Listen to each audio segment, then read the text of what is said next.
আসসালামু আলাইকুম। সালাতের সময় হঠাৎ করে ফোন বেজে ওঠে।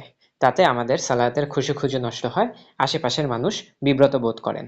তার থেকে বাঁচতে কাহাফগার নিয়ে এসেছে অটো সাইলেন্ট ডিউরিং প্রেয়ার এই ফিচারটি।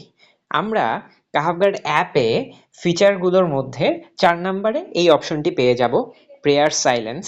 সেখানে ক্লিক করলে আমরা অটো সাইলেন্ট প্রেয়ার টাইম অ্যাক্টিভেশনের ট্যাবে চলে যাব ইনশাআল্লাহ।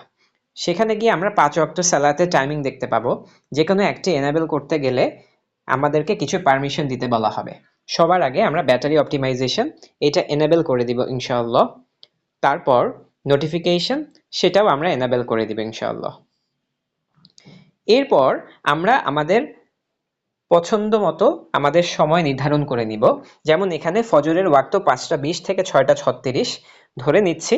আমি ৫টা ৪৯ থেকে ৬টা ২৫ এই সময়টুকুতে চাচ্ছি আমার ফোন অটোমেটিক সাইলেন্ট থাকবে। এভাবে করে আমরা প্রত্যেক ওয়াক্তের জন্য আলাদা আলাদা করে টাইম নির্ধারণ করে দিব এবং যেই টাইমটি আমি নির্ধারণ করব সেই সময়ে ফোন ইনশাল্লাহ অটোমেটিক সাইলেন্ট থেকে যাবে। এবং সবার উপরে আমরা কিছু সেটিংস অপশন পাবো, যেমন কান্ট্রি, সিটি, মাযহাব এবং কোন ক্যালকুলেশন মেথডে আমরা এই টাইমিংগুলো চাচ্ছি সেগুলো আমরা এখান থেকে ইনশাল্লাহ সিলেক্ট করে নিতে পারবো। এর মাধ্যমে আমরা আমাদের সালাতে আরও বেশি খুশু-খুজু এবং আশেপাশের মানুষের কথা চিন্তা করে আদব রক্ষা করে আমরা সালাত আদায় করতে পারবো ইনশাআল্লাহ।